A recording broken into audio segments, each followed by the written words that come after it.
Once again, hello everyone, very good morning. So, we are continuing with our chapter number 2, Origin and Evolution of Earth. Alright, जो ये chapter है हमारा, इसकी हमारे पास दो चीज़ें हैं, ओरिजिन प्लस इवोल्यूशन अर्थ. बच्चे हमारा ओरिजिन वाला जो कॉन्सेप्ट है वो कंप्लीट हो गया है. अब हम बात करेंगे इवोल्यूशन की. अर्थ की इवोल्यूशन कैसे हुई. ओके, तो जो ये इवोल्यूशन है इसको हमने 3 पार्ट्स में डिवाइड कर दिया है. Evolution of lithosphere, evolution of atmosphere and hydrosphere, evolution of life. One by one हम इनको डिटेल में स्टडी करेंगे. सबसे पहले बच्चे हमारे पास क्या है, इवोल्यूशन ऑफ लिथोस्फीयर. ये लिथोस्फीयर, एटमॉस्फेयर और हाइड्रोस्फीयर अगर हम इन जनरल देखें ये होते क्या हैं. ठीक है, क्या होते हैं बच्चे ये. एक हमारे पास होता है लैंड, एक है वाटर, एक है एयर. ये तीन चीज़ें हमारे पास अर्थ में होती है. लैंड है जो, दैट इज़ अ लिथोस्फीयर. जो वाटर है that is hydrosphere and air is atmosphere. That is all. Okay, so lithosphere consist of outer most part of the earth crust. हमारे पास अर्थ की इस तरह से अर्थ है, कोर, मेंटल, क्रस्ट, 3 लेयर्स होती हैं. तो जो लिथोस्फीयर है वो किस चीज़ की बनी होती है, जो हमारी क्रस्ट है, crust plus plus upper mantle, इन दोनों को मिलाकर क्या बनती है, लिथोस्फीयर बनती है. मींस मेंटल है जो, उसको हमने 2 पार्ट्स में डिवाइड किया है, अपर मेंटल और लोअर मेंटल. अपर मेंटल और अर्थ की जो क्रस्ट है उसको मिलाकर क्या बनता है, लिथोस्फीयर बनती है. Due to gradually increasing density, हमने क्या कहा, जो अर्थ है उसकी डेंसिटी क्या हो रही थी, ग्रेजुअली इंक्रीज़ हो रही थी, जिसकी वजह से उसके अंदर का जो टेम्परेचर है वो भी इंक्रीज़ हो रहा था. ऑलराइट, इससे क्या हुआ, wait a minute,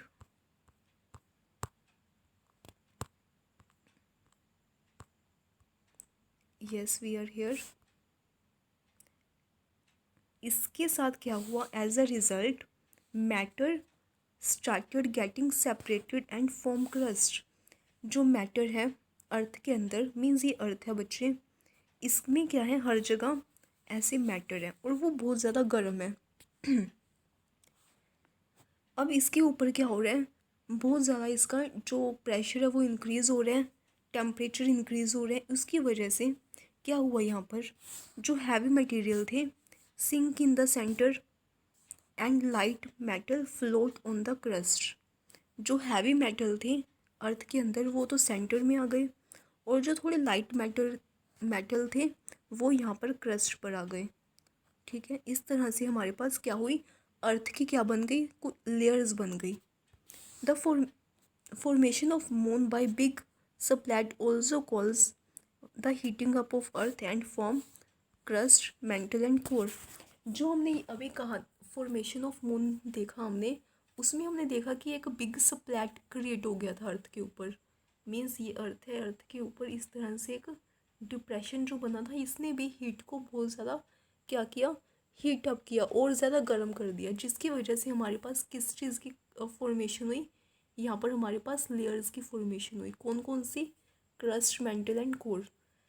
in short बच्चे क्या कहा जा रहा है, यहाँ पर हमारे पास जो ये अर्थ है इसका टेम्परेचर इंक्रीज़ हो रहा था, जिसकी वजह से जो हैवी मटेरियल है वो सेंटर में आ गया और जो लाइट मटेरियल है उन्होंने आसपास इसके दूसरे लेयर्स बना ली, और ऐसे हमारे पास अर्थ की क्या बन गई, यहाँ पर क्रस्ट बन गई, और इस क्रस्ट को हम क्या कहने लगे, हम लिथोस्फीयर कहने लगे.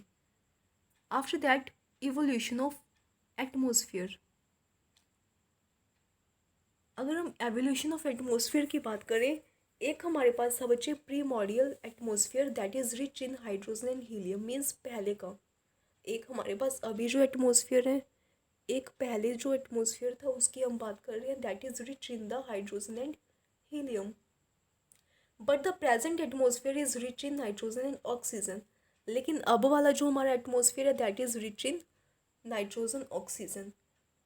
इस एटमॉस्फेयर की जो इवोल्यूशन है प्रीमोर्डियल से जो हमारा प्रेजेंट एटमॉस्फेयर है, इसकी इवोल्यूशन 3 स्टेजेस में हुई. तो वो कौन कौन सी थी?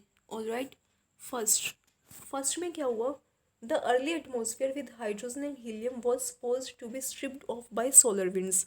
मैंने आपको बताया जब अर्थ की हमारे पास फॉर्मेशन हुई थी तो हमारे पास सोलर सिस्टम की हमारे पास कुछ इनर प्लैनेट्स थे, कुछ हमारे पास आउटर प्लैनेट्स थे।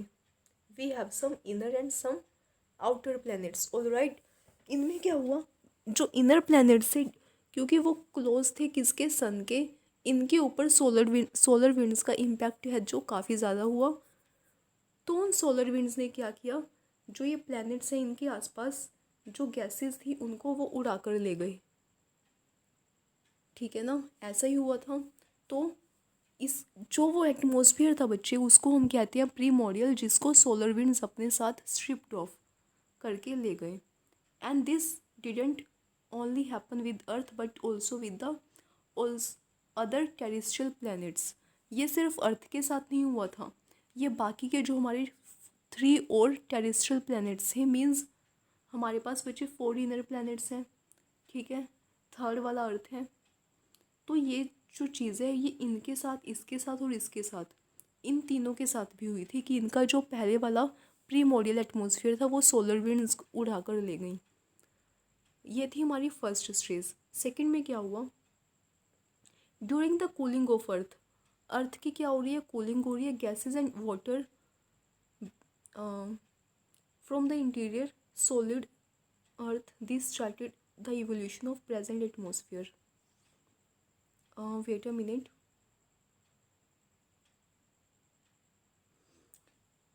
Yes what we have here बच्चे, यहाँ पर वेब बेस्ड की जगह ना आएगा वेपर, यहाँ पर आएगा vapour releasing from the interior of अर्थ।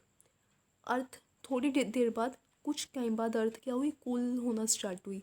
अब जब अर्थ कूल होना स्टार्ट हुई, इसके इंटीरियर से गैसेस और वाटर वेपर रिलीज होना स्टार्ट हुए। Alright, and this started the evolution of present atmosphere. Earth के इंटीरियर से गैसेस बाहर आना स्टार्ट हुई, ठीक है, और वो इसके आसपास ऐसे हर तरफ सराउंड हो गई, गैसेस और वाटर वेपर।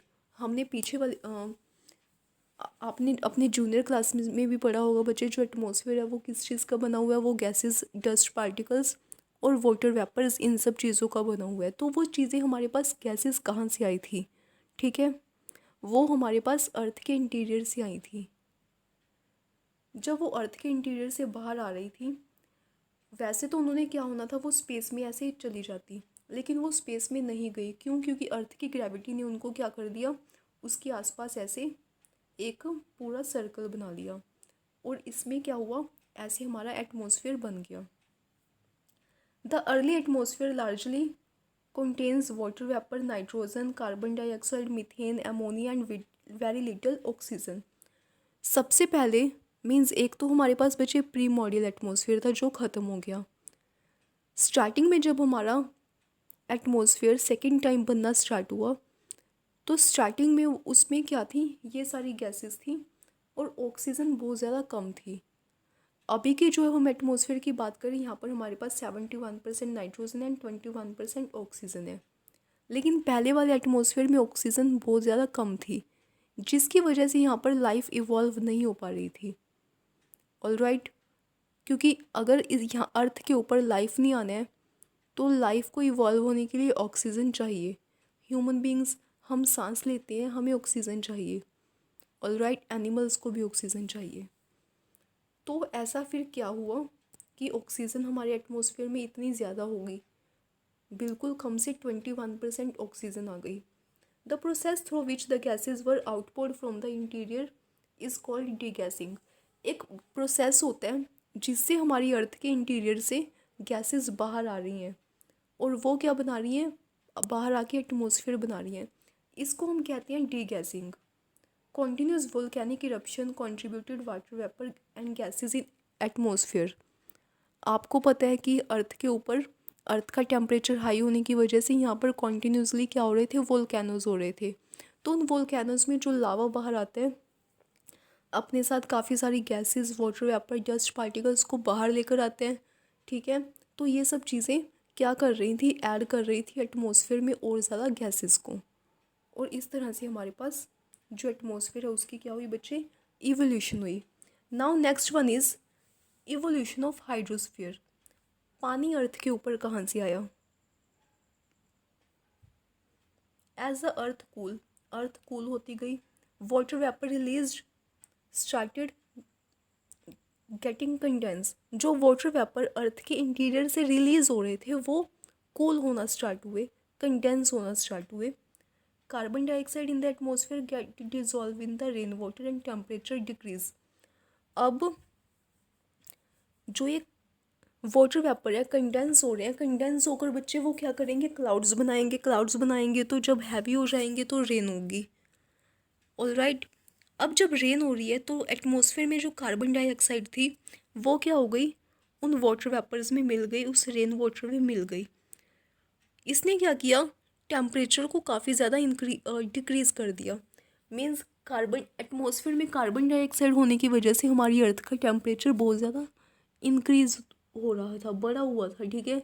लेकिन जब वो कार्बन डाइऑक्साइड उन वाटर वेपर्स में उस रेन वाटर में डिज़ोल्व हो गई तो जिसकी वजह से क्या हुआ, हमारी अर्थ का टेम्परेचर क्या हो गया, काफ़ी ज़्यादा डिक्रीज़ हो गया, जिसकी वजह से और ज़्यादा रेन हुई। ऑलराइट, और ज़्यादा क्या हुई, रेन हुई, और ज़्यादा कार्बन डाइऑक्साइड कम हुई, ठीक है। तो ये प्रोसेस ऐसे चलता रहा। The rain water falling on the surface got collected in the depression give rise to oceans. अब जो ये रेन वाटर, इतनी ज़्यादा बारिश हो रही थी हमारी अर्थ के ऊपर, ये जो सारी का सारा पानी है वो कहाँ पर कलेक्ट हो गया, अर्थ के ऊपर बच्चे हमारे पास कुछ खड्डे बने हुए थे, डिप्रेशंस बने हुए थे जगह जगह पर। उन डिप्रेशंस में ये पानी भर गया और इनको हमने क्या नाम दे दिया, इन डिप्रेशंस को ओशंस का नाम दे दिया। Alright, the early oceans were formed 4000 million year एगो। और ऐसा कहा जाता है कि जो अर्ली ओशंस हैं हमारे वो कब बने थे बच्चे, 4000 मिलियन ईयर एगो पहले बने थे।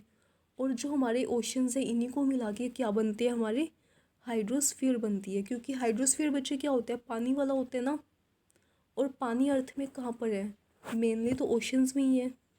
सो हमने यहाँ पर पढ़ा कि ओशंस की फॉर्मेशन कैसे हुई। आई होप ये बिल्कुल अच्छे से आपको ये कॉन्सेप्ट क्लियर हो गया है, इवोल्यूशन ऑफ अर्थ, कि कैसे सबसे पहले हमारे पास लिथोस्फीयर की फॉर्मेशन हुई। उसकी जब लिथोस्फीयर की फॉर्मेशन हुई तो इंटीरियर से गैसेस बाहर आई, बाहर आके उन्होंने एटमॉस्फेयर बनाया, वो ठंडी हुई गैसेस, वाटर वेपर कंडेंस हुए, कंडेंस होने के बाद रेन हुई, वो रेन डिप्रेशंस में, जो रेन वाटर था वो डिप्रेशंस में फिल हो गया, जिनको हमने ओशंस का नाम दिया। तो इस तरह से हमारे पास सारी चीज़ें बनी। ऑलराइट, और ये सारी बच्चे क्या थी, इसकी सेकंड स्टेज थी, किसकी, फॉर्मेशन ऑफ एटमॉस्फेयर। एटमॉस्फेयर की फॉर्मेशन में जो हम सेकंड स्टेज पढ़ रहे हैं उसी का पार्ट था इवोल्यूशन ऑफ हाइड्रोस्फीयर। अब हम पढ़ रहे हैं थर्ड स्टेज, किसकी, एटमॉस्फेयर की फॉर्मेशन की। Alright, something around 3800 million year ago life began to evolve. अब क्या हुई, समथिंग इतने साल पहले अर्थ के ऊपर लाइफ इवॉल्व होना स्टार्ट हुई। However around 2005 to 3000 billion year ago the process of photosynthesis got evolve. सबसे पहले यहाँ पर प्रोसेस हुआ बच्चे फोटोसिंथेसिस का। Life was confined to the oceans for long time. काफ़ी टाइम तक जो लाइफ थी वो ओशंस तक सीमित थी। मीन्स जो ये ओशंस थी इनके बिल्कुल अंदर यहाँ पर लाइफ स्टार्ट हुई। सबसे पहले यहाँ पर हमारे पास प्लांट्स ग्रो करना स्टार्ट हुए। Alright, ocean began to contribute the oxygen through the process of photosynthesis. अब आपको एक चीज़ पता है, अगर हमारी अर्थ के ऊपर बच्चे एनिमल्स और ह्यूमंस नहीं आना है तो हमें क्या चाहिए होगी, ऑक्सीजन चाहिए होगी। एटमॉस्फेयर में कार्बन डाइऑक्साइड तो बहुत थी क्योंकि जो वोल्केनोज वगैरह आ रहे थे वो क्या करते हैं, वो कार्बन डाइऑक्साइड वगैरह गैसेस ही रिलीज़ करते हैं। ऑलराइट, तो ऑक्सीजन यहाँ पर कहाँ से आई, जो ओशन के अंदर लाइफ थी that is a plant life. Plant क्या करते हैं बच्चे, कार्बन डाइऑक्साइड को कंज्यूम करती है और हमें क्या देती है, ऑक्सीजन देती है। ऑलराइट, तो यहाँ से हमें बच्चे प्लांट्स ने ऑक्सीजन दी। उन्होंने क्या किया, कार्बन डाइऑक्साइड को ले लिया, कंज्यूम किया, ऑलराइट, जिसकी वजह से हमारा टेम्परेचर डिक्रीज़ हुआ, रेन हुई, रेन होती है तो प्लांट्स ग्रो करती हैं, ठीक है। और उन्होंने क्या किया, हमें ऑक्सीजन दी। और इसी ऑक्सीजन से हमारे एटमॉस्फेयर में जो ऑक्सीजन थी उसका इंक्रीज़ हुआ। Ocean would saturated with oxygen, and 2000 million year ago oxygen began to flood the atmosphere. अब ओशंस में क्या हुआ, जो ऑक्सीजन थी वो भर गई और धीरे धीरे 2000 साल पहले जो हमारा एटमॉस्फेयर था that was also flooded by oxygen. इस तरह से हमारे पास एटमॉस्फेयर में oxygen I. And origin of life, जो हमारा लास्ट टॉपिक है। It is supposed that origin of life is a process of chemical reactions which is first generated compound of organic molecule and then assemble them. अगर हम life की formation की बात करें बच्चे, ऐसा कहा जाता है कि ये एक केमिकल प्रोसेस है, ऑलराइट, जिसमें क्या हुआ, कंपाउंड्स की फॉर्मेशन हुई और फिर वो कंपाउंड क्या होते गए, असेंबल होते गए, ठीक है। This assemblage was such that they could duplicate themselves, converting inanimate matter into living substances. ये जो असेंबली थी इतनी ज़्यादा कॉम्प्लेक्स थी कि अपने आप ही क्या होगी, मैटर्स थे जो अपने आप ही एक लिविंग सब्सटेंस में कन्वर्ट हो गए। This caused the life that began to evolve something around 3800 billion year ago. इस तरह से कुछ प्रोसेसेस से हमारी क्या हुई, केमिकल प्रोसेसेस से अर्थ के ऊपर लाइफ का इवोल्यूशन हुआ, लाइफ का ओरिजिन हुआ, ऑलराइट। ये आपको बच्चे एक पिक्चर दी गई है जहाँ पर आपको बताया गया कि कैसे हमारे पास पहले सिंगल सेल प्लांट आए, ऑक्सीजन एटमॉस्फेयर में आई, फिर फोटोसिंथेसिस हुई, ऑलराइट, और कैसे हमारे पास अलग अलग तरह के एनिमल्स, पहले होमिड्स आए थे, पिरामिड्स आए, मैमल्स आए, ऑलराइट। इसके बाद हमारे पास रेप्टाइल्स आए, एम्फियंस आए, फिश आई, एंड देन अलग अलग तरह के एनिमल्स की इवोल्यूशन हुई। So this is all about the origin of life. So class, I hope आपको बिल्कुल अच्छे से ये चैप्टर समझ में आ गया है, origin and evolution of the earth. If you have any doubt you can freely contact me. For now class, thank you, have a nice day.